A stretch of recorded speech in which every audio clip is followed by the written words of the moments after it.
This protocol demonstrates procedures to fabricate a 3D laminated graphene paper electrode microdevice and experimental methods to manipulate polystyrene beads or biological cells by dielectrophoresis or DEP within the device.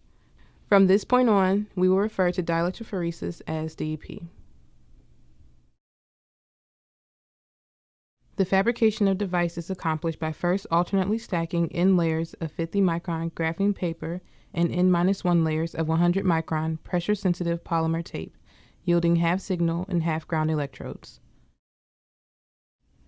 Layers are pressed together, trimmed, then a micro-well is drilled through the structure. Finally, 2 copper leads are attached to the 2 ends of the device using silver epoxy.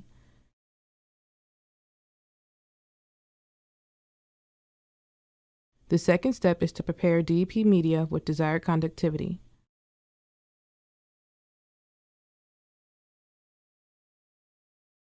Polystyrene beads are then suspended in this medium solution at certain volume ratio.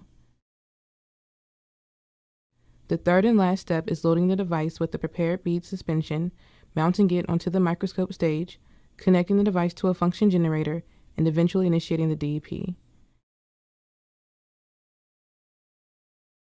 In the end, use microscope to record the DEP responses and study the cell or particle properties by further analysis.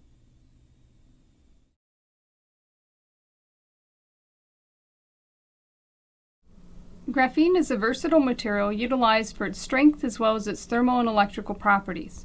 This protocol utilizes an inexpensive graphene paper as a conductive electrode layer in a 3-dimensional dielectrophoretic microdevice that is capable of discerning particles in cells for applications such as blood typing or medical diagnostics of diseased cells. Advantages.